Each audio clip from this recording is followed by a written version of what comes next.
thought I'd update you with some of the things that have been going on at the allotment. If there's one thing this year that hasn't worked out quite as well as everything else, it is the allotment, and that is mainly because of just how disruptive this summer has been for sort of me and my family, really. I obviously broke my ankle, and so for 8 weeks, practically, the allotment was left to do whatever it wanted. Sue was moving house during exactly the same period of time, and so of course she had a couple of weeks where she was not able to do anywhere near as much as usual. Consequently, things in the allotment have suffered.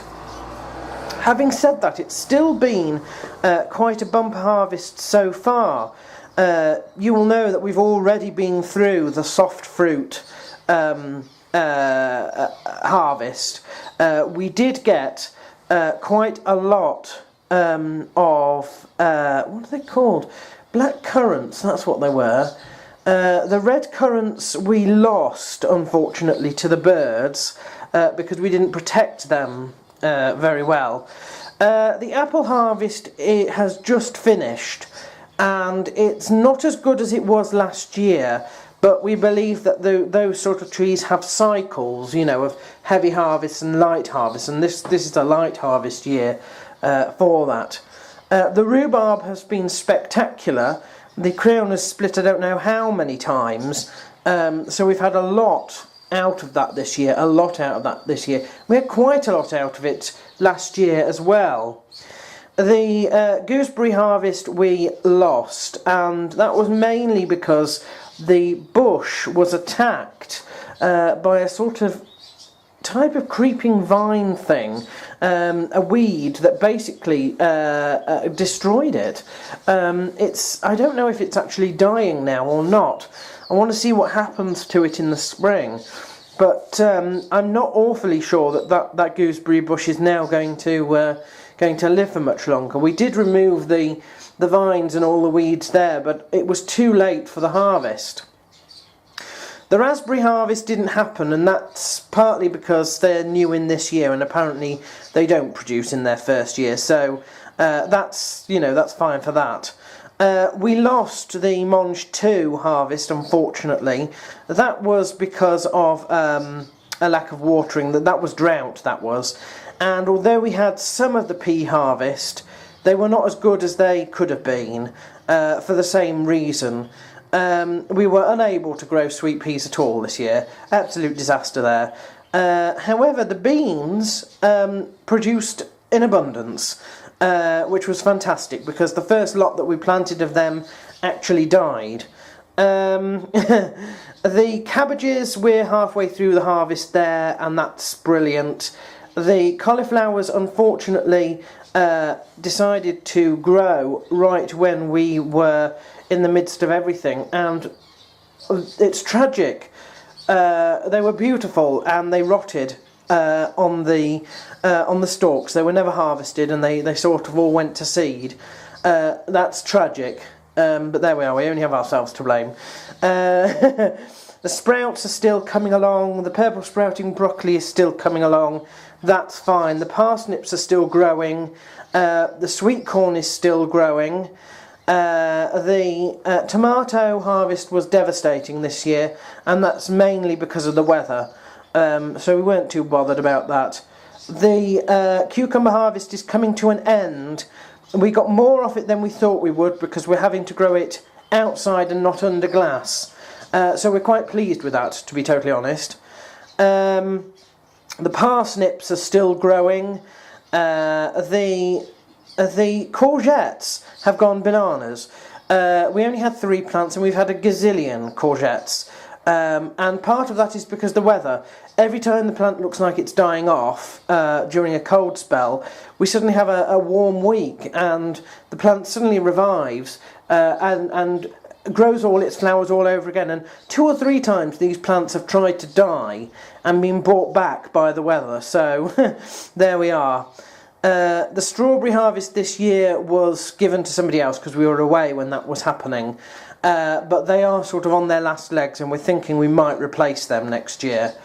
The pumpkins are growing. We've got 4, and we have finally been able to grow a butternut squash. Whether it will develop in time to be harvested, we don't know. My spring bank was an absolute success, although the dahlias never grew at all, but we had hundreds of the gladioli, so that was good. What else is there? The leek harvest has been disastrous this year, but then everybody seems to have had trouble with leeks. I don't know why. I think it's because they weren't well watered right at the start. So there we are. We've had quite a good spring onion harvest as well, I have to admit. And what else have we been growing down there? Let me think. Not much else, except for what's in front of me now. These are onions, and we had quite a field of onions, and you know, I'm quite disappointed with onions because I've grown onions before, and I would class these as being very, very small indeed. This was the size of onion that I was producing at Swallowbeck. So I'm a little disappointed that these onions aren't quite as large as they could be. They've all been dried out, because obviously you need to dry the onions out, otherwise they sort of rot away. And they're lovely, they are lovely, but they're not quite as large as I would have liked. So next year I'm going to try harder with that. 2 things left to talk to you about. The first one is the amazing carrots. There are 2 types of carrots. There are the traditional carrots that you're used to seeing, and there are the ball carrots, which are basically look a little bit like onions underneath the ground, except they're carrots. Unfortunately though, we've had a little bit of an issue with ours. So here are some of our carrots. That's roughly what it's supposed to look like, okay? So it's just sort of more like a little ball than anything. And you can see that we've done quite well with some of these little balls. You see, look at that. That is what this carrot is supposed to be producing. So these are our Chernobyl carrots. What the hell happened to these? We may never know. But they have... Now, first we thought they'd been eaten, but they haven't. If you actually look, they have naturally just split. And the reason we know this is because they're all splitting in almost exactly the same place. That's a brilliant one to show you. These are Chernobyl carrots, people. They are deformed, incredibly deformed. And we don't really know why. They weren't attacked by flies, which is a thing that happens to carrots. They haven't really been eaten at all. This is only half the harvest. That one's not too bad. But you can see that they really are. I mean, this one, I mean, would you even call that a carrot? I mean, what has happened? What has happened to that? Those are my Chernobyl carrots, people. I'm pretty sure that if I cut them up, grate them, or boil them well, they'll be fine.